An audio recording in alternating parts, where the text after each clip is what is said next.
Mañanas en Libertad, con Luis del Pino. 8:32 minutos, 7:32 en las Islas Canarias. Y empecemos nuestra tertulia de hoy con doña María Jamardo. ¿Qué tal está usted? Muy buenos días, un poco ojiplática. Un poco ojiplática, ¿por qué? Porque me he llevado una decepción, porque al final Anne Hathaway no se ha dignado a premiar a Pedro Sánchez y entonces estoy interiorizándolo. Yo es que creo que Sánchez es tan gafe que hasta ha conseguido que Anne Hathaway se ponga feísima. Podría ser. Don Juan Carlos Tellez, ¿qué tal está usted? ¿Qué tal? Muy buenos días. Pues también viendo un poquito cómo va la actualidad y cómo Anne Hathaway eligió el Inter Miami antes que ver a Pedro Sánchez. Y creo que no le gusta el fútbol, ¿eh? O sea, que para que veáis las elecciones. Bueno, la verdad es que es de risa. O sea, Sánchez ha conseguido hacer otra vez el ridículo, pero nos ha costado 2,5 millones de dinero público que este sujeto ha dado a la agencia ONU Mujeres para que le premiara, y encima le engañan, le dicen no, te entregará el premio a Anne Hathaway, y luego mandan a una señora random que pasaba por allí, que no sé quién sería, si la vedel de la organización o qué. Bueno, pobre señora, que le ha tocado padecer la foto con Pedro Sánchez. Yo la compadezco. Sí, no es desde luego trago de buen gusto. En fin, vamos con asuntos serios, aunque bueno, alguien debería preguntarse si es de nuevo malversación lo que Sánchez hace con nuestro dinero. Interesante cómo se está poniendo el panorama de las relaciones entre Puigdemont y Sánchez. Puigdemont se ha despachado con toda una serie de diatribas contra el presidente del gobierno, pues diciéndole que se someta a una moción de confianza y que le ha engañado, que todavía no ha conseguido las cosas que le había prometido y que, en fin, que podría incluso hacer públicas las actas de las negociaciones en Ginebra. Sí, mucha diatriba, pero luego resulta que Sánchez va a desclasificar los informes del CNI sobre los atentados de 2017 porque Puigdemont lo ha exigido, con lo cual, bueno, no irán tan mal las relaciones, ¿no? Bueno, yo creo que Sánchez está entregado a su propia causa desde hace mucho tiempo. No es ningún secreto que vive al día, que sus gestiones pasan por entregar, negociar, cambiar de opinión, cambiar de contexto, mentir descaradamente, vamos, en una palabra, cada vez que se trata de asegurarse un tiempo más en la Moncloa. Ahora, el que más tiene que perder es Pedro Sánchez, por dos razones fundamentales. La primera, porque sabe que en este momento los números de una convocatoria anticipada de elecciones generales no le son favorables de ninguna de las maneras, con lo cual perdería esa posición que tiene ahora mismo en lugar de ampliarla, que sería el único escenario en el que creo que se atrevería a convocar elecciones generales. O sea, usted los rumores que hay de que estaría estudiando elecciones no se los cree. Yo solo creo que pueden detonar unas elecciones generales una cuestión europea de recortes severos en clave económica. Si Sánchez se ve obligado o abocado a apoyar recortes o a implantarlos en nuestro país por mandato de la Unión Europea, y la época que viene no va a ser sencilla, se vienen curvas, creo que sería el único contexto en el que Sánchez, con tal de no aplicar recortes, se decidiría a convocar elecciones generales. ¿Por qué dice que vienen curvas? Bueno, porque yo creo que se está dopando la economía mucho más de lo que se nos está haciendo llegar, que esos titulares totalmente optimistas de la economía española va como un cohete y en general la europea no son tan ciertos como nos tratan de hacer ver, y creo además que en una situación de bloqueo absoluto, vamos, de minoría parlamentaria, en la que un gobierno no es ni siquiera capaz de aprobar unos presupuestos generales y un techo de gasto, pues se vienen curvas. Dicho esto, además Sánchez, manteniéndose como presidente del gobierno y dentro de que se ha topado con jueces que no están dispuestos a que el Poder Ejecutivo mangonee su prestigio, desacredite su gestión e interfiera en sus competencias como miembros del Poder Judicial y únicos autorizados para juzgar y hacer ejecutar lo juzgado, pues creo que efectivamente Sánchez está mucho más protegido o tranquilo desde su posición de presidente del gobierno y como aforado, que si dejase la presidencia del gobierno o se arriesgase a perderla. Y creo que por esas razones son las únicas por las que no está pensando un adelanto electoral, al menos hoy. Mañana no lo sé, depende. Pero sin duda alguna la posición de Pedro Sánchez en este momento es una posición debilitada, a pesar de todos los aspavientos y las amenazas y las leyes de censura y demás. Efectivamente, quien tiene la llave de la legislatura es el señor Puigdemont. Ya ha lanzado varios avisos y pruebas evidentes de que no está por la labor de facilitarle la continuidad en Moncloa a cambio de nada. Y creo que se han dado cuenta en Junts que Pedro Sánchez y su gobierno les han colocado para tenerles contentos una amnistía que no se puede aplicar, cosa que se lleva advirtiendo durante muchos meses antes de la aprobación parlamentaria de la norma por muchos sectores, no solo políticos, sino de juristas, que prácticamente son unánimes en su visión sobre la inaplicabilidad de la amnistía.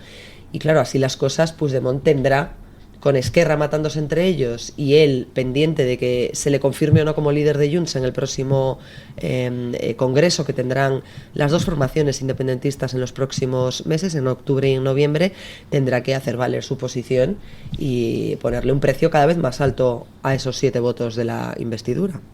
Sí, bueno, yo creo que es un poquito parte del juego de Puigdemont, ultimátum. No creo que sea un ultimátum, son dos personas en las que no se puede confiar, ellos mismos lo saben el uno del otro y siguen con ese juego. No creo que le esté yendo tan mal a Puigdemont en sus negociaciones con Sánchez cuando Sánchez va cediendo en todo, poquito a poco, principalmente en el dinero, que al final todo esto, como siempre, es seguir la pista del dinero. En cuanto al resto de peticiones, pues se hará una auditoría con comparecencias incluso del CNI, algo bastante inaudito en España, sobre los atentados de Cambrils, alimentando esas teorías del independentismo de su momento, teorías tanto que hablan ahora de bulos y teorías de la conspiración y demás, pues como Sánchez va cediendo eso, y el resto es un juego de tira y afloja, de equilibrio de poderes entre dos tahúres, dos mentirosos, por no llamar criminales. Por lo menos a uno sí que es un criminal prófugo, delincuente prófugo, el otro está por ver sus causas judiciales, aunque bien amarrado a su asiento y aforado. Y Sánchez sigue. Yo no lo veo tan debilitado porque él se mueve ya en esa línea de un día, otro día, otro día. Es el partido a partido de Sánchez.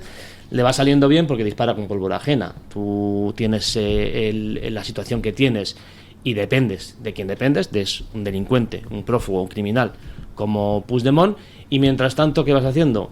Dañar a tu país. Retira la senda de estabilidad, el techo de gasto constitucional que decía él tan importante para seguir adelante, para que un país apruebe sus presupuestos que incluyen todas estas reivindicaciones clásicas de cuando Sánchez estaba en la oposición. Sin presupuestos no hay dependencia, sin presupuestos no hay seguros sociales.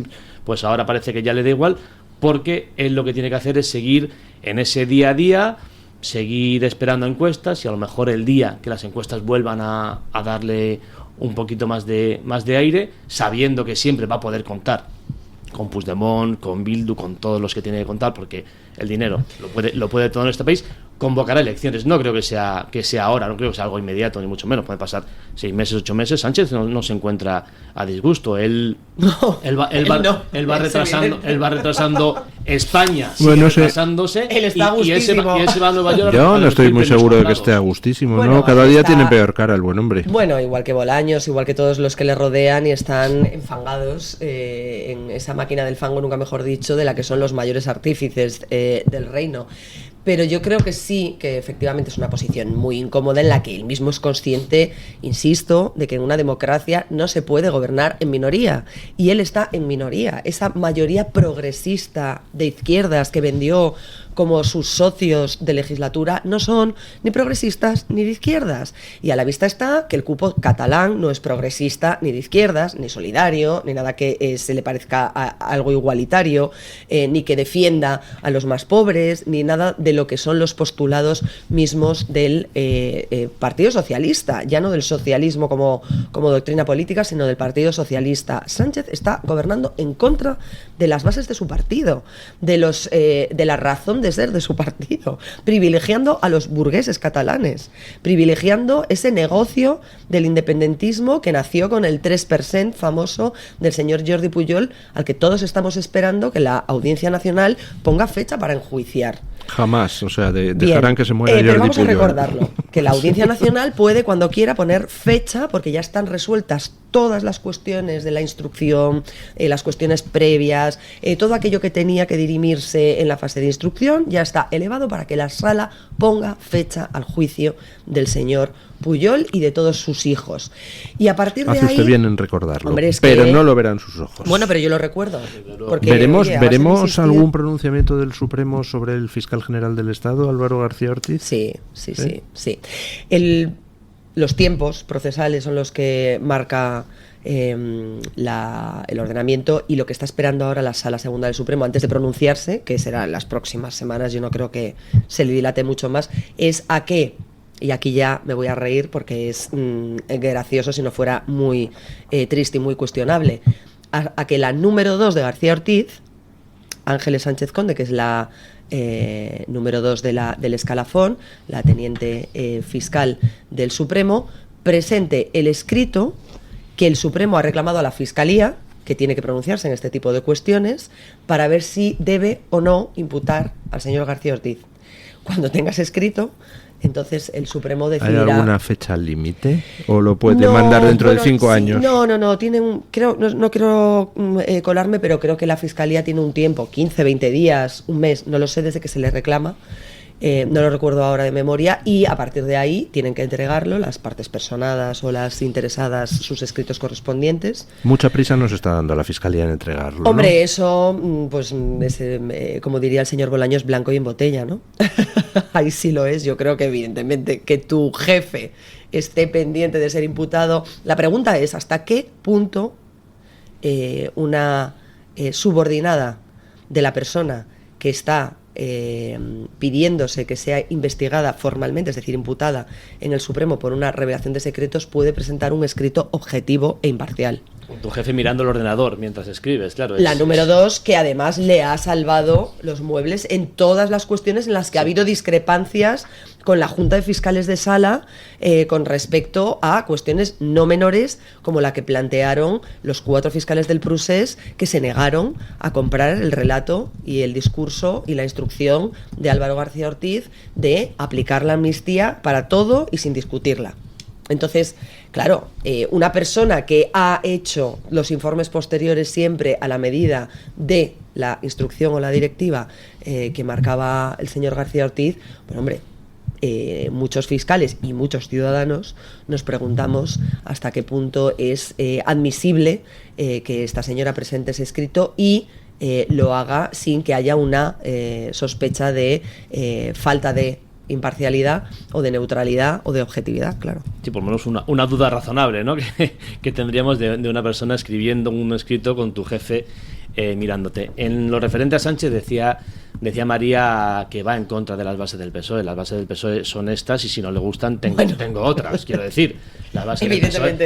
del PSOE hace ya mucho tiempo, eso de socialista, obrero, español, bueno, partido, no sé, partido por la mitad, a lo mejor, pero bueno, las bases del PSOE, las bases, los altos cargos y quien corresponda siguen en silencio. Esto es así, el PSOE es un partido muy disciplinado y dentro de 4 años volveremos a escuchar a los pajes de turno, pero mientras tanto están callados. El otro día en una entrevista en televisión, no recuerdo en qué canal era, con Lobato, el responsable del PSOE aquí en Madrid, técnico de Hacienda, cómo callaba cuando le estaban explicando las verdades del barquero, del cupo catalán y de la financiación, cómo callaba un técnico de Hacienda, sabiendo que se está rompiendo toda esa base del Partido Socialista, no del socialismo, como decía María, sino del Partido Socialista. Todos callan. Sánchez, si tiene que renovar las bases, cambiar las bases, las cambiará. Es una persona sin principios en un partido sin principios. Así que, bueno, yo creo que si tuviera que apostar en una convocatoria de elecciones ahora mismo, no, yo creo que no.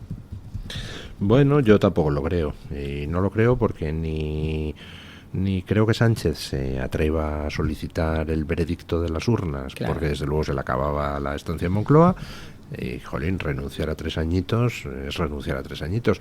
Y porque Puigdemont tampoco va a apoyar nunca ninguna moción de censura. A Puigdemont tampoco le convienen unas elecciones, porque efectivamente RC está partiéndose por las costuras, están abofetadas internas en el partido, pero es que el partido de Puigdemont en estos momentos, con la alianza catalana de Silvia Orrols creciendo al hilo de los temas anti-inmigración, tampoco se puede permitir ir a unas elecciones. O sea, se podría permitir que hubiera un cambio de gobierno, que subiera Feijóo y que Feijóo le diera las cosas que Sánchez no le está dando, pero evidentemente Vox no va nunca a votar a un candidato que Junts vaya a votar. Vox solo entraría en una moción de censura en caso de que hubiera un candidato independiente que convoque elecciones en 24 horas, y eso Puigdemont no lo puede aceptar de ninguna de las maneras.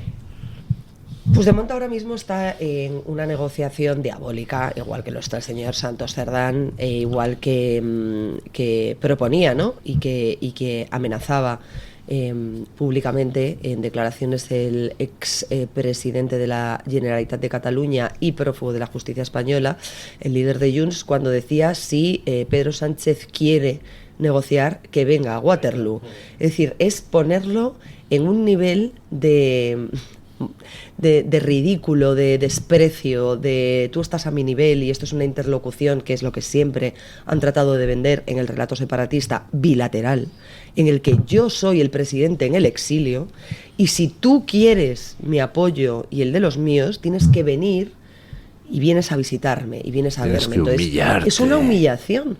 Está cargada de intenciones esa frase. Evidentemente, entiendo que a Sánchez no se le ocurrirá, pero o sí, quizás, y luego nos lo vendería, pero es evidente que las negociaciones, más allá de que pueda haber un cierto teatrillo o postureo y que los dos estén cómodos en esa posición, que los dos sepan que son unos trileros mutuos y que por lo tanto tengan las cartas marcadas y estén tratando de jugársela el uno al otro, a ver en ese camino que saca cada uno de rentabilidad para su lado. Es cierto que el señor Puigdemont, insisto, sí tiene ahora una cuestión importante con su partido, que es saber si le siguen apoyando como líder de la formación. Y ese es un reto en el que él tampoco puede apretar las tuercas para que se pasen de rosca, porque efectivamente tiene que ser un candidato posibilista. Sí, conviene que la cuerda esté conviene que sea posibilista, porque si está amortizado y si el señor Puigdemont ya no puede volver nunca y si la amnistía que él vendió como un éxito para poder retomar el procés catalán y conseguir esa independencia que tanto ansían y demás, no es viable porque él no puede volver, regresar, recoger un acta, actuar como diputado o como futuro candidato y demás, pues claro, la cosa se le diluye como un azucarillo. Le buscan a otro, sí. Claro, entonces tampoco tiene una posición fácil el señor Puigdemont, con lo cual yo creo que ahí están midiendo muy bien todas las cartas y los órdagos, y que efectivamente, más allá de los titulares siempre llamativos de los separatistas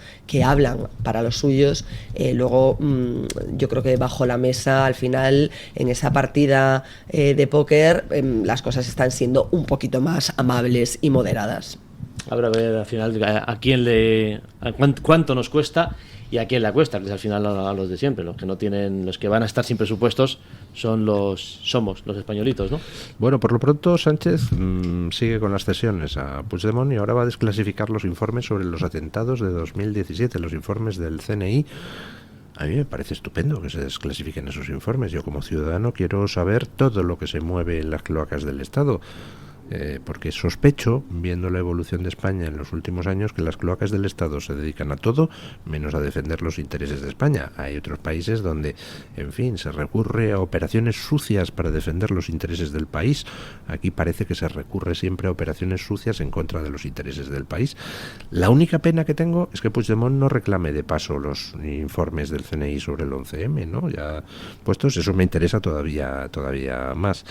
Pero bueno, aprovechando que tenemos aquí a doña María Jamardo, hemos conocido hoy que otro caso que afectaba a la corrupción del PSOE de Andalucía se ha caído ayer por un fallo procesal. Vaya, por Dios, hay gente que nace de pie, ¿eh? Todos los casos de corrupción pues, del PSOE se cierran porque resulta que ha prescrito, hay un fallo procesal, faltaba una póliza, no hubo bendición papal de no sé qué trámite de la Fiscalía. Es espectacular, ¿no? Es lamentable. Es una vergüenza que...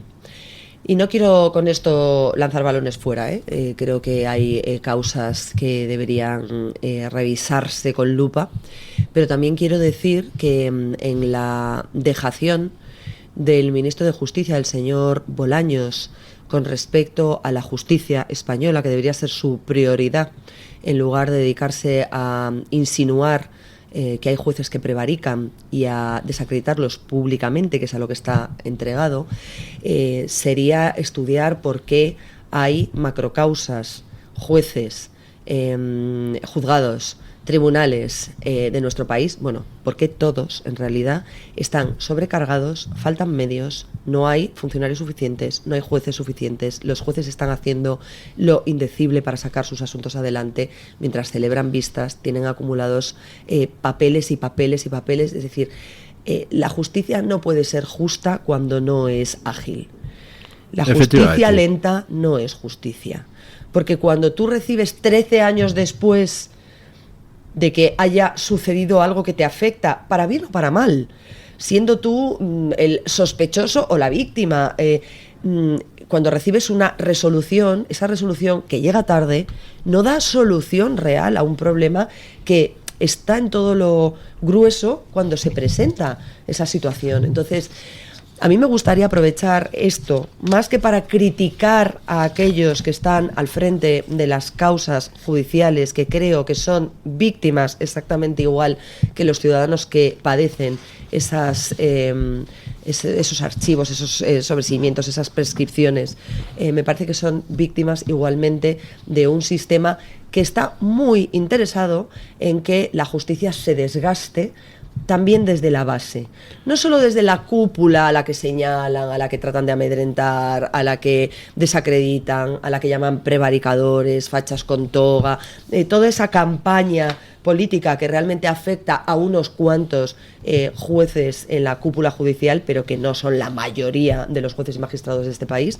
Pero sí que es cierto que me concederá usted que hay algunos jueces que de víctimas no tienen nada y que lo que tienen es un sesgo político repugnante. En todas las profesiones hay buenos y malos profesionales, y eso es una evidencia. Que nos lo digan a los periodistas. Por eso, es una evidencia. Hay buenos y malos profesionales. Ahora bien, permitir que se siembre la duda desde un poder ejecutivo sobre el funcionamiento imparcial, independiente de la mayoría, y hablo del 98% de los jueces y magistrados, fiscales, auxilios judiciales, letrados de la Administración de Justicia, abogados, procuradores, los abogados que prestan turno de oficio, sobre su capacidad para entregarse, dedicarse, luchar incluso a pesar de la falta de medios, de los desprecios absolutos e infinitos. O sea, no puede haber una situación más rocambolesca y más ejemplificadora de lo que digo, que el hecho de que el Partido Socialista se negase a permitir al Consejo General del Poder Judicial, en funciones prorrogadas, que era lo que decía la ley antes de que la cambiara de la mano de Podemos, seguir nombrando magistrados para cubrir plazas impepinables. Es decir, no puede ser que una sala del Supremo esté ahora mismo resolviendo asuntos con 3 magistrados, cuando la ley marca 5, porque no tienen suficientes magistrados. No se puede permitir que el alto tribunal de este país esté con 30 vacantes. No se puede permitir, porque es casi un tercio del tribunal. Y con eso se socava la capacidad del tribunal de dar respuesta, de deliberar con las suficientes opiniones, de ser plural, de ejercer, en definitiva, la administración de justicia. No se puede. Y efectivamente, luego, aparte y caso aparte, están aquellas cuestiones en las que los tribunales hacen su trabajo, condenan y sentencian con la ley en la mano, y luego llega un tribunal que no es poder judicial, que es el Tribunal Constitucional, que se carga, por ejemplo, la doctrina de la malversación para dejar impunes a todos los señores de los ERE. Pues si han hecho eso con la cúpula y con los políticos que se embolsaron 680 millones de euros, que se dice fácil, solo en la causa principal, y hay 100 causas derivadas o conectadas con la causa política de los ERE, la de Chávez, la de Griñán, la de Magdalena Álvarez, la de todos esos que ahora han quedado limpios de polvo y paja, y encima tenemos que pedirles perdón porque el Constitucional retorció la doctrina para entender que la malversación de esos señores es buena y la de otros, las que a ellos les parece, es mala. Así de sencillo. Entonces, mucho ojo, yo quiero dejarlo claro porque luego la gente a veces se confunde y se enfada, y con razón, con todo el sistema y con todo. Mire, los jueces y los fiscales, insisto, el 98% de los magistrados y de los profesionales de la justicia y de la judicatura que trabajan día a día a pie de calle y en los juzgados están hasta los mismísimos, exactamente igual que los ciudadanos, porque no tienen medios, no pueden echarle más horas, no saben cómo dar respuesta más ágil a asuntos que saben que son vitales para muchos ciudadanos, y ellos mismos son los primeros que lo reivindican en cada ocasión y en cada oportunidad que tienen de hacerlo. Bueno, vamos a hacer una pequeña pausa publicitaria y retomamos luego la tertulia con la incorporación de Edmali Maucó, coordinadora de proyectos del Foro Madrid, para hablar de Venezuela, de Zapatero, de ese recibimiento que le hicieron a Zapatero muchos venezolanos delante del Ateneo de Madrid, y de cómo, en fin, pues no está dejando el nombre de España este expresidente a la mejor de las alturas. El Toro TV también es Radio Libertad. ¿Quieres reducir el gasto de refrigeración y calefacción de tu comunidad? Somos expertos en la gestión de subvenciones de eficiencia energética para comunidades de propietarios sin coste inicial. Gestiona tu subvención, es la mejor decisión para tu edificio. Llama ya al 911 45 47 77 y en Gestiona tu subvención te daremos un trato personalizado. ¿Tu piel ha perdido firmeza? ¿Tus articulaciones están más rígidas? La fórmula de Aminopac contiene aminoácidos precursores del colágeno y vitamina C, necesarios para la salud de tu piel, huesos y articulaciones. Dale a tu cuerpo lo que necesita para producir colágeno con Aminopac. Visita ahora mederinutrición.com. Todos los seres padecemos a lo largo del año algún tipo de dolencias más o menos graves. Gripe, contracciones musculares, alergias. El cerebro es un órgano que lo regula todo, y también nuestro entorno influye en su comportamiento. Tristeza, insomnio, obsesiones. La psiquiatría no quita los problemas, pero ayuda a mantener una actitud más real y positiva. Sin estigmas, acuda al psiquiatra. Es un consejo del Hospital Psiquiátrico San Francisco de Asís y de la Comunidad Terapéutica San Antonio de Málaga. ¿Sabes que hay 30.000 muertes en España por infartos? ¿Sabes que por cada minuto transcurrido las posibilidades de sobrevivir disminuyen en un 10%? ¿Y sabes que una ambulancia de media tarda en llegar a nuestra casa entre 10 y 12 minutos, produciéndose 3 de cada 4 infartos en nuestro hogar? Por todo esto nace el proyecto Protege tu Vida. Tu hogar cardioprotegido con el mejor desfibrilador y de fácil uso. Ponlo en tu casa. Pide información al teléfono 900-730-061. Recuerda, el desfibrilador que salva una vida. Infórmate 900-730-061.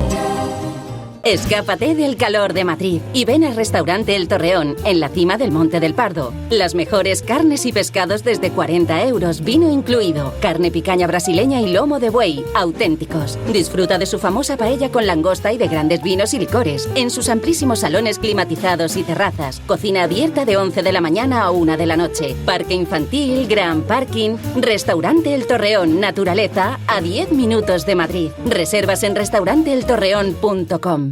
Está harto de que le hagan esperar al teléfono, de que no le expliquen las ventajas de la contratación en sus seguros. Ahora puede contar con Incos. Le damos un trato personalizado y le ofrecemos un ahorro en sus seguros. Así que no espere más y llame a Incos al 91 032 69 47.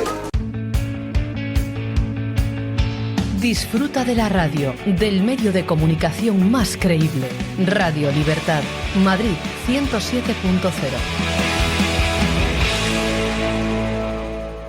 Luis del Pino, Alba Vila, Javier Horcajo y José Javier Esparza son Radio Libertad. Disfruta de la radio, del medio de comunicación más creíble. Radio Libertad, Madrid 107.0.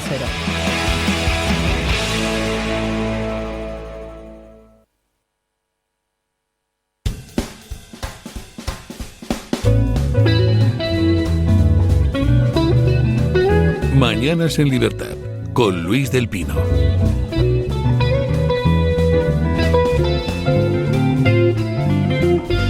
9:02, 8:02 en las Islas Canarias, y se incorpora a nuestra mesa de tertulia Edmali Mauco, que es coordinadora de proyectos de Foro Madrid. ¿No es así? Sí, correcto. Buenos días, doña Edmali, muchas gracias por venir hoy al programa.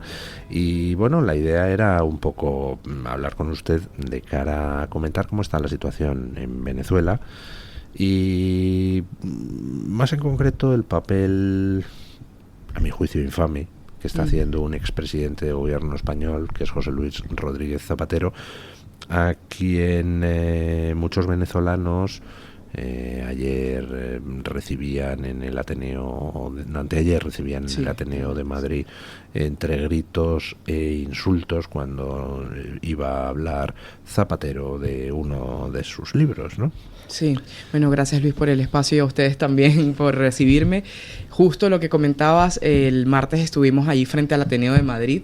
La verdad es que produce una rabia profunda para los venezolanos, sobre todo lo que se está dando en ese momento, porque Zapatero no tiene ninguna autoridad moral para darnos lecciones de democracia, ¿no? La presentación del libro era eso, democracia y sus derechos, y honestamente es una indecencia y es un cinismo por parte de Zapatero hablar de democracia cuando ha sido el principal aliado de la tiranía venezolana.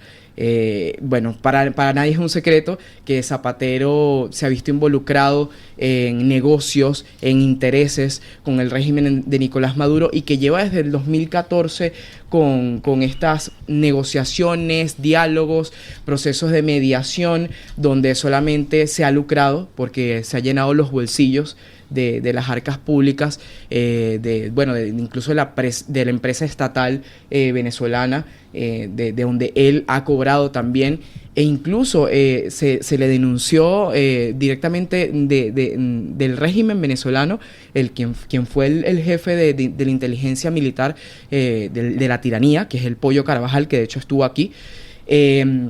Pues le denunció de que había recibido dinero de negocios ilícitos y que incluso tendría una mina de oro en Venezuela. Es decir, que no solamente se ha lucrado, sino que tiene sus manos manchadas de sangre, por supuesto, porque al final él ha sido cómplice de los delitos de lesa humanidad, de las torturas que se viven en Venezuela, y él guarda pasividad y guarda silencio ante el fraude perpetrado el 28 de julio y ante el hostigamiento, la violencia y las desapariciones que se viven en Venezuela, y el exilio forzado también, hay que decirlo, porque lo que vive Venezuela hoy es una debacle total, y él ha guardado silencio, como el martes en el Ateneo, justamente cuando los periodistas le increparon a preguntarle todo sobre Venezuela. Él lo que dijo era que tenía que guardar silencio, que no era prudente que él hablara de ese tema, pero que bueno, que sí que reconoció que él medió para que saliera Edmundo González Urrutia del país. Pero realmente la palabra no es mediación, él lo que fue el operador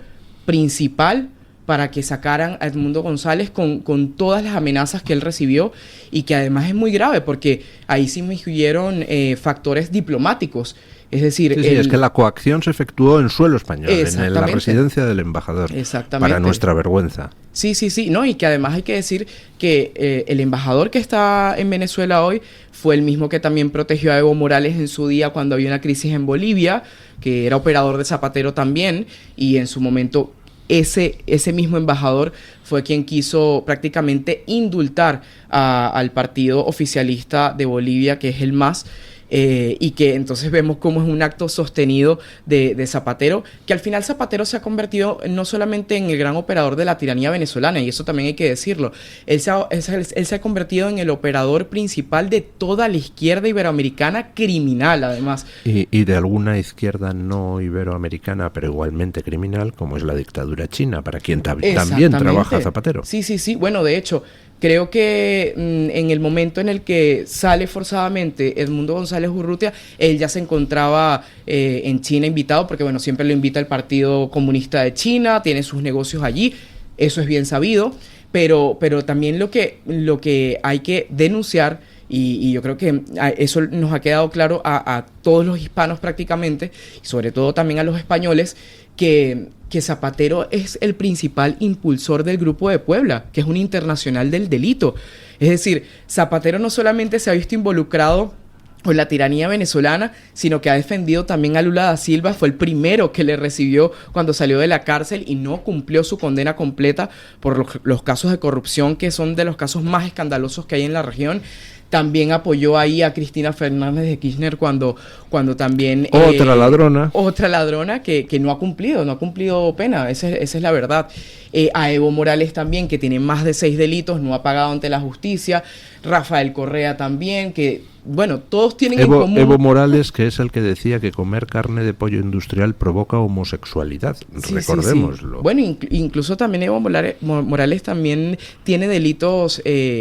por tema sexual, o sea que, a ver, lo que tienen en común todos estos personajes, de lo que yo siempre digo, el gran concierto del mal de los criminales, que son el Grupo de Puebla, Foro de Sao Paulo, que se lavan la cara una y otra vez, es que todos tienen escándalos consigo, todos tienen delitos que no han resuelto, es decir, que no han pagado ante la justicia, y que Zapatero también va a tener que responder ante la justicia, porque él va a tener que pagar también, porque él es cómplice y la complicidad también se tiene que pagar, ¿no? Creo que eso tiene que ser así, eso es lo que demandamos los hispanos. Zapatero es el epítome del mal, sin ninguna duda, pero lo de Sánchez tampoco tiene un pase. Ayer Sánchez, preguntado por el reconocimiento de Edmundo González, se atrevió a decir que él no veía conveniente reconocer a Edmundo González, que primero hay que verificar las actas y que lo que importante es el mecanismo de diálogo, y que en eso están Lula y está Petro y está Borrell y la Unión Europea, y dice, y yo no voy a romper la unidad, el consenso de la Unión Europea, y lo dice el mismo tío que acaba de reconocer al Estado palestino rompiendo el consenso de la Unión Europea. Es que es una perpetua mentira, es un perpetuo postureo. El consenso, me va a disculpar el señor Sánchez, pero ya marcó su posición la Unión Europea, reconociendo la victoria democrática del señor Europeo. González, el Parlamento. ¿Qué más consenso quiere que una evidencia de un acto jurídico de una Cámara de representación democrática como es el Parlamento? A mí lo que me sorprende es todos aquellos que defienden el papel de Zapatero y tratan de blanquear lo que está haciendo en Venezuela, en Sudamérica en general, pero en Venezuela en particular, porque la situación de Venezuela es crítica, hablan de mediación. A mí me gustaría saber cómo un mediador solo se reúne con una de las partes, porque eso no es mediar, ¿no? Cuando alguien media, está en el medio de dos cosas, y por lo tanto yo esperaría ver imágenes no solo de Zapatero dándole la mano o compadreando con el señor Maduro, sino con la señora María Corina Machado, la heroína María Corina Machado, con el señor Edmundo González, con Leopoldo López, con Juan Guaidó en su día. Es decir, o sea, si tú estás mediando, tienes fotos con las dos partes y ningún interés con ninguna en concreto, cosa que no sucede en el caso del señor Zapatero, que solo vemos constantemente fotos con el líder del régimen opresor, del régimen chavista de Venezuela. Tanto Sánchez como Zapatero, los dos saben perfectamente quién es el vencedor de las elecciones y que Venezuela no es una democracia, es una dictadura. El problema es que cuando dos personas como el expresidente Zapatero y el presidente Sánchez hablan constante y abiertamente para criticar y criminalizar a Netanyahu, a Trump, a Milei, por sus políticas, y no se pronuncian sobre Maduro, mi pregunta como periodista es, ¿será que no les parece tan mal lo que hace Maduro? Por supuesto, que no les parece. Zapatero es una persona, y Sánchez lo está siendo también, que se mueven a gusto en las dictaduras. Sí. Zapatero, hablaba don Luis del consenso. Zapatero se ha ido a China a criticar los aranceles de la Unión Europea, aranceles que ha tomado la Unión Europea de forma soberana contra el eléctrico chino. Sánchez, es un lobista más, como lo ha sido Zapatero. Pues Sánchez ahora es presidente del gobierno, pero José Luis Rodríguez Zapatero es un lobista de las dictaduras. Detrás del Grupo de Puebla está el Clan de los Soles. No nos olvidemos que el narco tiene mucho poder, lamentablemente, en estos países en los que Zapatero ha ido cogiendo poco a poco. A mí también me fascina mucho sociológicamente lo que ha hecho la izquierda con Zapatero. Zapatero fue borrado del mapa español para explicarlo después de cómo dejó el país.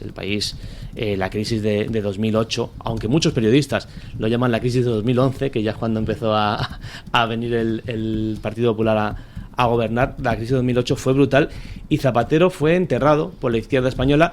Zapatero, cuando salió las declaraciones de Piedad Córdoba, hablando de la mina de oro de Zapatero, ese señor no existe en el Partido Socialista. Sin embargo, de un par de años a esta parte, él ha querido tomar ese impulso, otra vez mediático aquí en España, y pasearse como un mediador de algo que, como dice María, no media nada. Zapatero es una parte activa de la dictadura venezolana.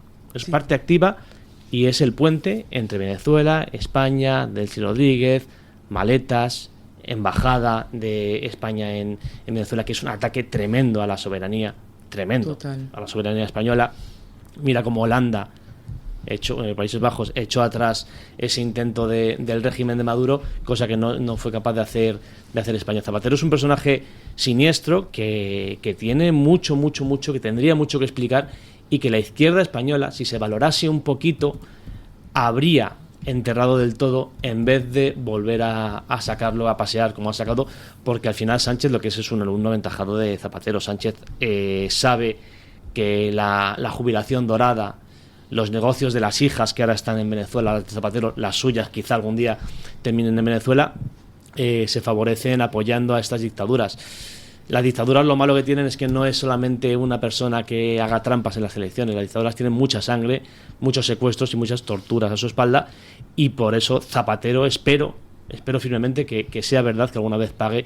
No soy optimista en que termine pagando, pero espero que alguna vez pague por todo lo que ha hecho a Venezuela y a Hispanoamérica en general. No, y lo que decías es muy interesante también, porque el PSOE también tiene mucho que ver con esto, ¿no? O sea, el PSOE también es cómplice en tanto y cuanto ahora buscan lavarse la cara justamente diciendo que han abierto las puertas de España para que Edmundo entrara y ahora esté en libertad y esté tranquilo, pero la verdad es que intentan quedar como buenos samaritanos, como decimos nosotros en Venezuela, pero a la vista está lo que ha pasado en el Congreso de los Diputados, donde no se le reconoce a Edmundo González, en el Senado lo mismo, en la Unión Europea lo mismo. O sea que todos son los mismos: Sánchez, Borrell, Zapatero, todos ellos han articulado, todos ellos han sido partícipes de lo que ha sucedido en Venezuela, que fue un gran fraude que se produjo el 28 de julio, y no reconocen a Edmundo González y le dan el mismo tratamiento como si fuese un venezolano más que ha salido de una dictadura. Y por supuesto que todos hemos salido de la dictadura huyendo,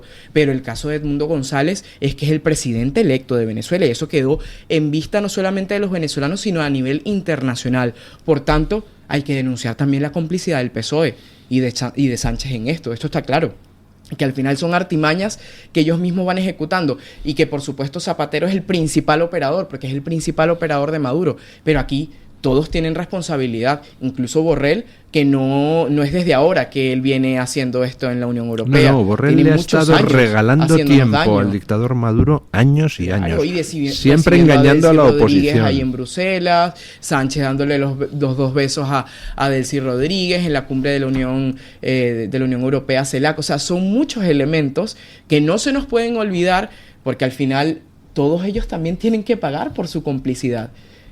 Al final, nosotros llevamos más de 25 años con asesinatos, con torturas, con ese exilio forzado, más de 8 millones de venezolanos en el exilio, y esto es dramático, esto es realmente dramático, y desafortunadamente vemos como el papel del gobierno español lo que hace es darle más oxígeno.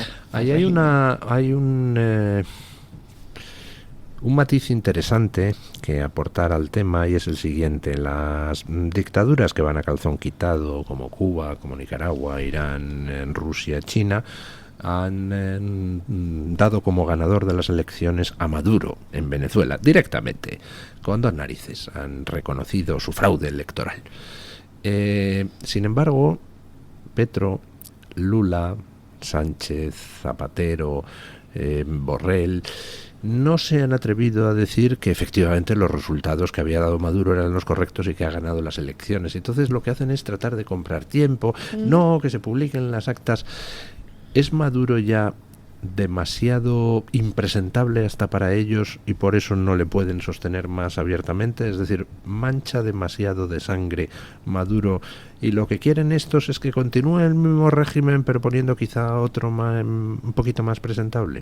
Yo creo que es parte de una estrategia. De hecho, Zapatero también instó a todos los miembros del Grupo de Puebla a que callaran ante el fraude y que reconocieran a Nicolás Maduro. Él fue el principal que hizo eso, y yo creo que estas declaraciones de Lula, Petro, diciendo que mostraran las actas, que posiblemente se tendría que repetir el proceso electoral, al final es como para buscar una distracción de lo que realmente ha sucedido. Para ganar tiempo. Sí, totalmente, porque la evidencia está allí, y lo que no se nos puede decir a los venezolanos es que hay una repetición de las elecciones cuando la evidencia está allí, y ellos saben perfectamente todas las irregularidades con las que igual fuimos al proceso, porque de hecho los venezolanos que estamos en el exterior, mi caso por ejemplo, yo no pude participar en el proceso electoral porque no nos permitieron, el consulado no nos habilitó para poder nosotros expresar nuestra voluntad democrática. Es que si hubieran votado un censo,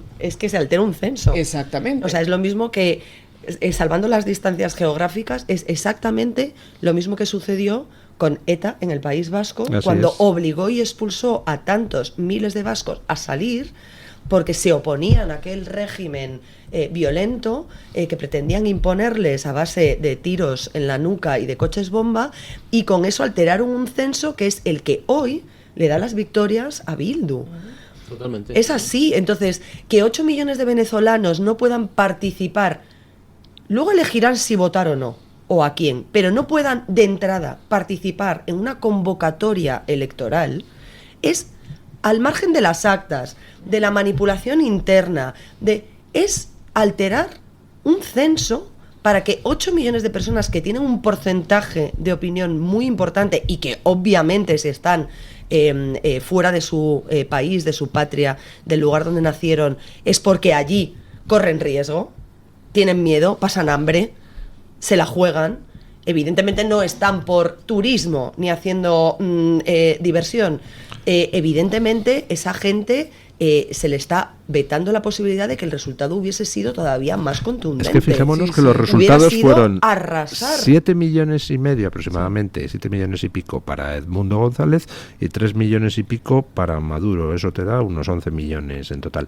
Es que hay 8 millones de venezolanos exiliados a los que no se ha permitido votar. Claro. O sea, ya hubiera sido el arrase total. Claro, hubiera quedado totalmente desacreditado. Totalmente, y ya no hablemos además de los casos de las personas que colaboraron en la jornada electoral, que fueron los testigos, voluntarios prácticamente, que estaban ahí resguardando los interventores, que llamamos aquí. Exactamente, y ellos estaban encargados de resguardar el voto, de resguardar las actas para poderlas sacar luego en la plataforma que ya conocimos, ¿no?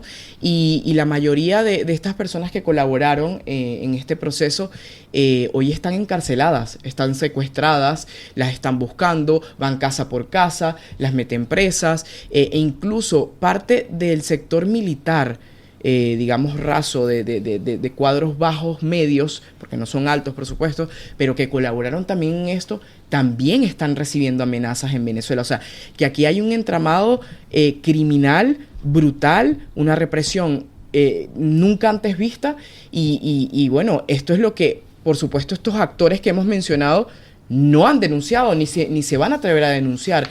Nosotros justamente, y aquí debo también ser muy tajante, desde Foro Madrid, que es una labor que nosotros venimos desarrollando desde hace 3 años aproximadamente, ya veníamos advirtiendo mucho antes del 28 de julio que se iba a un proceso que no iba a ser limpio, que no iba a ser democrático y que se iba a producir un fraude y que la represión iba a ir en aumento. Y eso fue justo lo que pasó. Y de hecho lo advertimos hace menos de un mes en Argentina, donde, por cierto, voy a hacer una referencia porque allí donde nosotros hicimos el tercer encuentro regional de Foro Madrid en la ciudad de Buenos Aires, que ahora se llama Palacio Libertad, es el antiguo CCK, que es el Centro Cultural Kirchner, el cual fue obviamente inaugurado por Cristina Fernández de Kirchner. Y hace menos de año y medio estaban reunidos Zapatero, justamente los enviados de Lula da Silva y Dilma Rousseff, estaba Rafael Correa, Evo Morales, Cristina Fernández de Kirchner, justamente apoyando lo que ellos siempre sacan como un término que es el lawfare, que realmente es para tapar todos los escándalos, todos los delitos que Mira, tienen. como Sánchez, Entonces, que también lo ha acuñado aquí, que no lo del falla. lawfare. Sí, yo lo que, bueno. lo que me pregunto es, y lo que yo exijo además a mi gobierno, como gobierno de España, y que por lo tanto tiene una posición muy importante, primero por origen y por vinculación, como madre patria de toda Latinoamérica, porque somos españoles al final, de una manera o de otra, todos somos españoles, ¿no? O tenemos un origen común. Y yo creo que la ascendencia de España es especialmente importante y delicada en estas cuestiones, más allá de su parte, o de que forme parte de la Unión Europea, que también tiene que ser o debería ser una barrera de contención. Pero me sorprende que desde el 28 de julio, desde que se celebraron esas elecciones a las que no pudo concurrir María Corina, no olvidemos que Edmundo González se presenta a las elecciones como candidato a la presidencia porque no dejan presentarse a María Corina Machado, es decir, primer fraude. Pero yo me pregunto, que enseñen las actas, que demuestren que tienen razón, que liberen a los presos políticos, que digan dónde están nuestros compañeros periodistas secuestrados y desaparecidos, que dejen de asesinar, porque la repetición electoral supondría olvidar que hay 20 venezolanos que murieron en los días posteriores a esas elecciones por defender que ese resultado había dado la victoria al señor González. Hombre, yo creo que ya basta de esa equidistancia.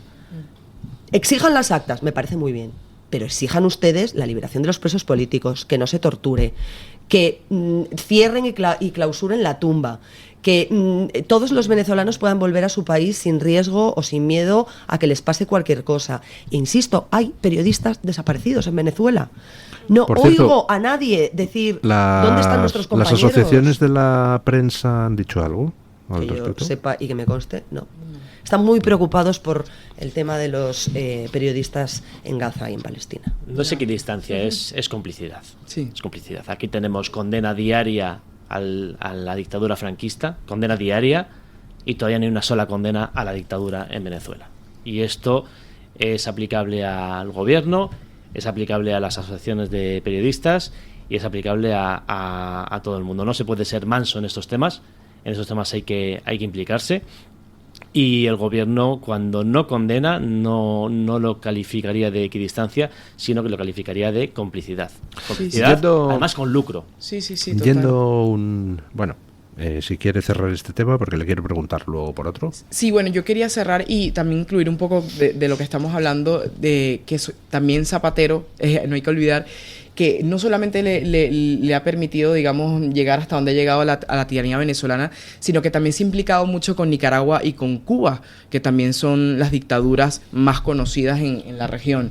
Recientemente, hace muy poco, fue uno de los que firmó y de los que pidió prácticamente que se le excluyera de la lista de financiamiento por terrorismo a Cuba, lo que significa que también es colaborador directo con el régimen cubano, que lleva más de 60 años hostigando y silenciando y asfixiando al pueblo cubano. Y con Nicaragua pasa lo mismo, es decir, que es un papel muy bien coordinado. Él está clarísimo lo que quiere en Iberoamérica y nosotros no se lo podemos permitir.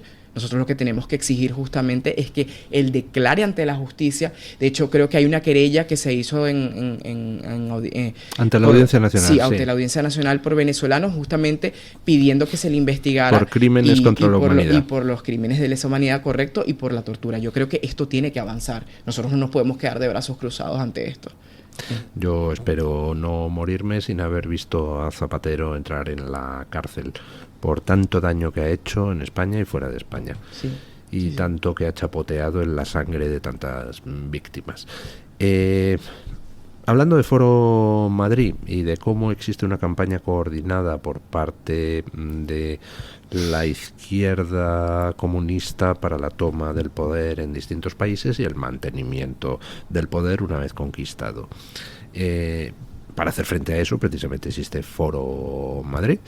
Y bueno, al menos hay varios países de la región que están de momento en las manos correctas, y uno de ellos además en unas manos un tanto peculiares, que son las de Javier Milei, que Javier Milei está protagonizando una revolución no solo económica dentro de Argentina, sino sobre todo una revolución ideológica en Argentina y en todo el mundo. Ha sido, por ejemplo, el único dirigente occidental que ha dicho: mi país no va a suscribir el Pacto por el Futuro de la ONU, que es una nueva vuelta de tuerca de la Agenda 2030, porque nosotros tenemos nuestra agenda argentina y luchamos por la libertad y no por la implantación de un sistema socialista a nivel mundial. Bueno, está demostrando una valentía francamente grande. Es un triunfo para Foro Madrid al final, porque ustedes estaban ahí apoyando a Milei cuando de Milei se reía todo el mundo. Sí, cierto. Bueno, nosotros siempre que hablamos del caso del presidente Javier Milei, nos causa mucha felicidad y es una fuente de inspiración además para los demás demócratas de la región, incluso también para Europa, porque lo que representa Javier Milei ha roto todos los esquemas. Para nadie es un secreto que Javier Milei, por supuesto, tiene una formación a nivel económico muy importante, que es lo que más le hacía falta a la Argentina. Pero además, justo lo que decías, Luis, que antes a Javier Milei le tildaban de loco, de que no iba a llegar, de que él no tenía un proyecto, de que él no sabía conducir a un país. Incluso gente desde aquí, del mismo Partido Popular, lo decían. Y bueno, para de nosotros... De hecho, creo que Feijóo todavía no ha felicitado a Milei por su victoria. Pues sí, esa es la realidad. Y bueno, hay que decir que Javier Milei fue uno de los primeros firmantes de la Carta Madrid, ese documento fundacional de nosotros, amigo de Foro Madrid, de la Fundación Disenso, de Vox, de Santiago Abascal, por supuesto. Y bueno, lo que ha demostrado Javier Milei en este corto plazo, porque ni siquiera lleva el año todavía de gestión, es que está recuperando un país que prácticamente quedó en ruinas por todo el kirchnerismo y todas estas políticas de empobrecimiento, como él lo ha catalogado muy bien, y que no solamente representa una bocanada de aire para su población, que hoy está viviendo, digamos, que ese cambio tan importante, sino para toda la región, porque lo que está representando Javier Milei hoy no es solamente un cambio en el espectro económico, sino incluso en la batalla cultural, ¿no? Que es todavía más importante. Sí, que yo creo que esto es fundamental. Bueno, también, por supuesto, para los venezolanos también nos ha arropado en nuestra lucha. Para los que no lo saben, la Embajada de Argentina en Venezuela hoy tiene a 6 dirigentes de María Corina Machado que tienen 6 meses allí en la embajada. Y fue el primer gobierno que dijo: vamos a apoyar, vamos a arroparlos, vamos a protegerlos, ¿no? de esta tiranía. Entonces, no solamente eso, sino que además Javier Milei para los demás demócratas del mundo, eso ha sido una fuente de inspiración en el tema de la batalla cultural, la defensa por la familia, por la vida, por la propiedad privada, que yo creo que eso causa al final un efecto muy importante y que yo creo que va a cambiar también el devenir del próximo año y de los próximos años en Iberoamérica. Esperemos que sea así, porque yo creo que la mancha roja, como decimos nosotros, esa oleada roja criminal, creo que va retrocediendo y le tiene mucho miedo a Milei. Bueno, de hecho, Jorge Rodríguez, Nicolás Maduro, hace poco en declaraciones veíamos cómo incluso tildaban a Javier Milei de persona no grata, que tenía que ser buscado también por la justicia. Intentan procesarlo. ¿Qué tal? Que lo vamos a procesar penalmente, pero ¿qué nos están contando? Si realmente los que tienen que ir a la cárcel son todos ellos, ¿no? O sea que al final se ve el efecto Milei. No solamente en la región, yo creo que aquí desde Europa también se está evidenciando, porque ha llevado una batalla, justamente lo que decías tú, Luis, en contra de la Agenda 2030, en contra de todas esas imposiciones que nos quieren prácticamente silenciar a todos, y yo creo que esto es muy importante en términos de recuperación de libertad. Yo creo que lo que va a venir con Milei de ahora en adelante va a ser cosas muy positivas para todos. Boric en Chile, curiosamente siendo pues correligionario de Lula, de Petro, de Maduro, de López Obrador, sin embargo es uno de los gobiernos que más firmeza está demostrando a la hora de denunciar el fraude de Maduro, a la hora de denunciar las consecuencias devastadoras para la población venezolana y para toda la región del mantenimiento de Maduro en el poder, a la hora de denunciar la represión de Maduro. ¿Por qué Boric adopta esa postura, que es una postura, pues hombre, digna de alabanza, ¿no?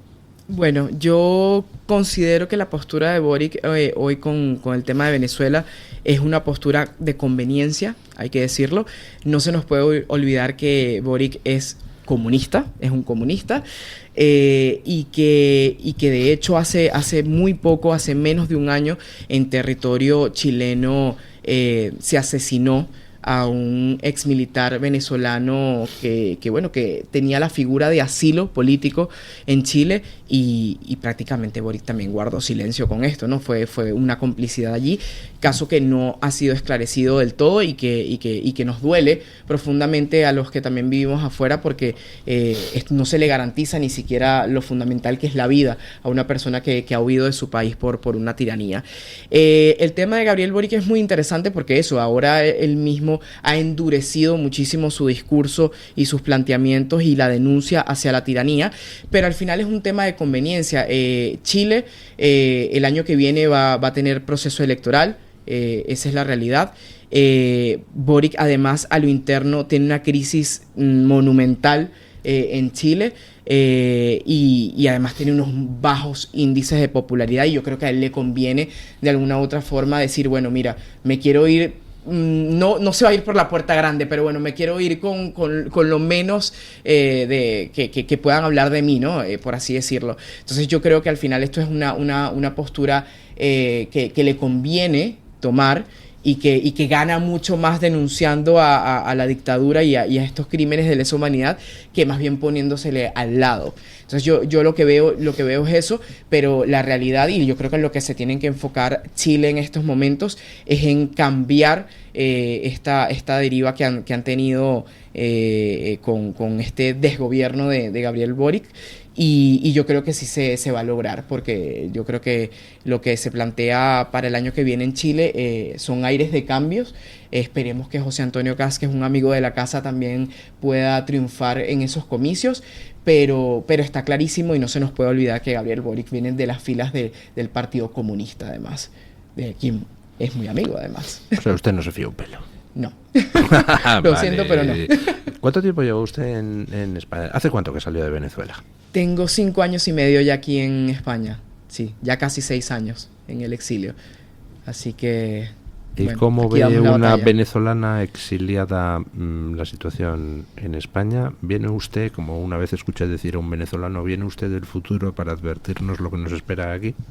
Pues siempre, porque lo que no queremos o lo que yo no quiero para España es que viva la situación que desafortunadamente hemos vivido en mi país.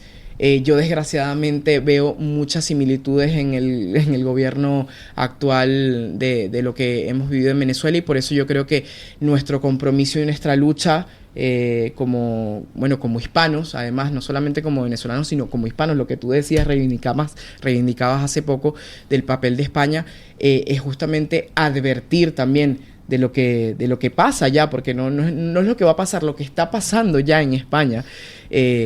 Y yo creo que al final debemos ser agradecidos, sí, con este país, por supuesto. Yo profundamente agradecida de estar acá, pero también yo creo que tenemos un deber moral de advertir lo que puede pasar aquí. Todo lo que está ocurriendo y ponerle frenos a un PSOE que ya se ha quitado también la careta, ¿no?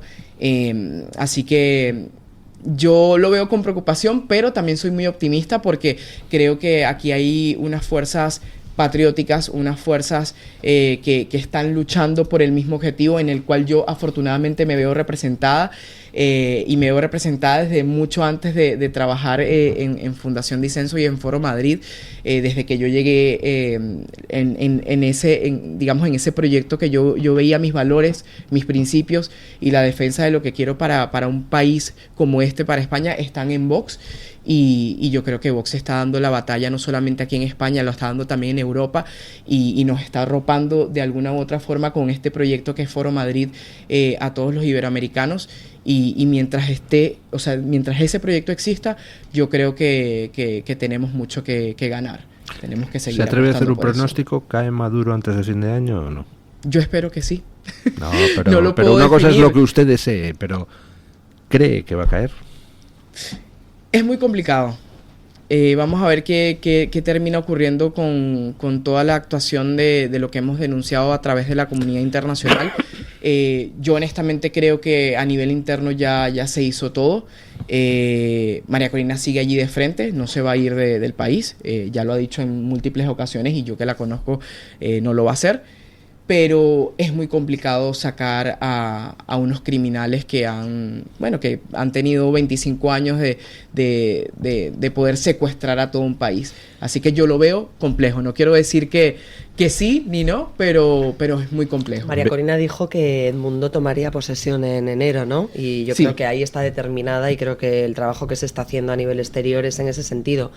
Yo creo que el tiempo o los plazos para que caiga Maduro van a depender de la capacidad negociadora que tengan aquellos que están intentando que él y su cúpula puedan salir del país dignamente, sin responder por nada de lo que han hecho y con todo el dinero que se han apropiado durante estos años.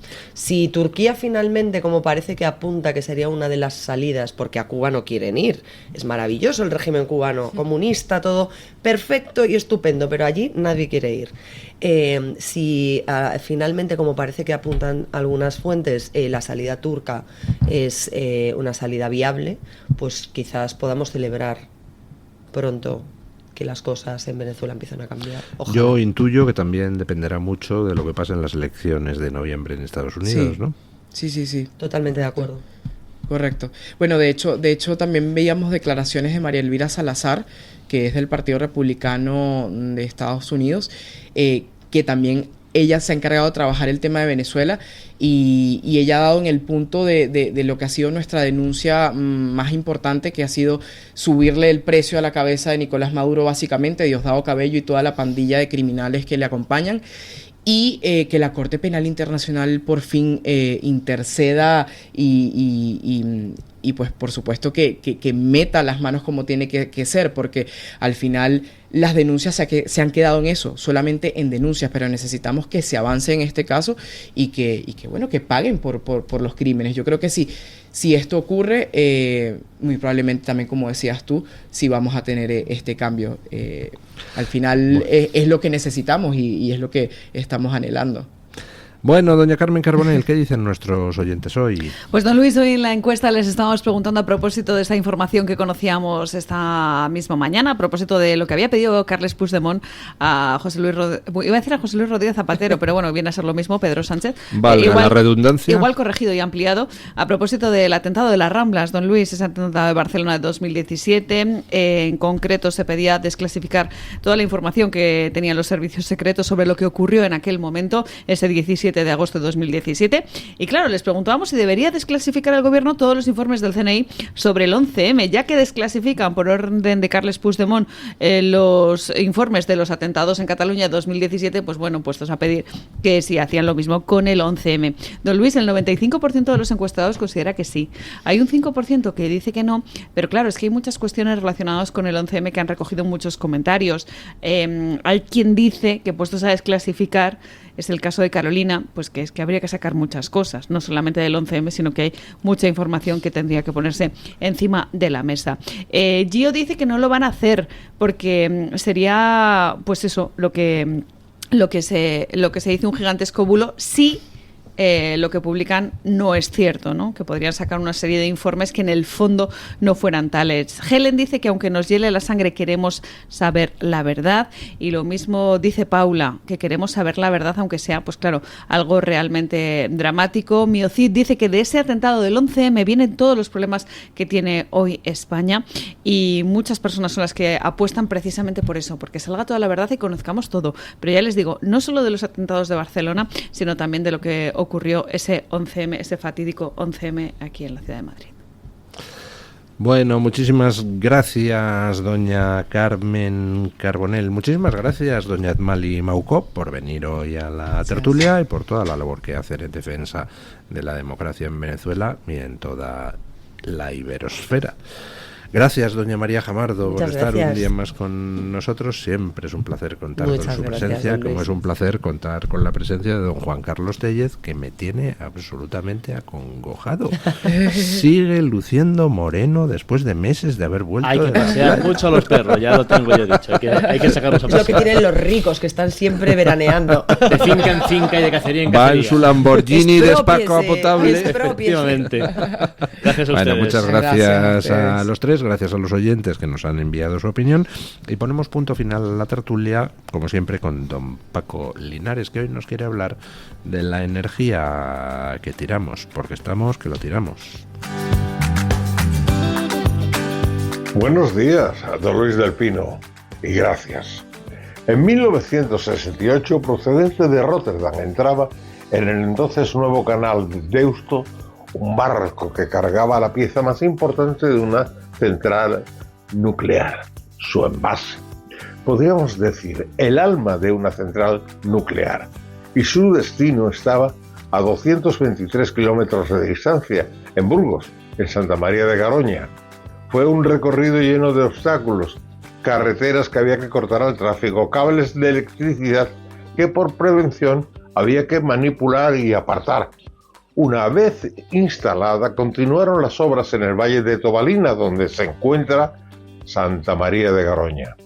Por fin se inauguró en 1971 con una capacidad de 460.000 kilovatios y una producción de 3.000 millones de kilovatios hora. La central nuclear de Garoña estuvo en activo hasta el 6 de julio de 2013. Pero eso sí, Francia sigue produciendo electricidad procedente de energía nuclear y nos la vende a España, mientras aquí desmantelamos todo. Y como decía algún imbécil, que muchos conocerán, el dueño de la tierra es el viento. Tengan en cuenta que la energía ni se crea ni se destruye, solo se transforma, aunque sean idioteces. Y usted y yo a pagar las facturas. Mañana más y mejor. Punto final.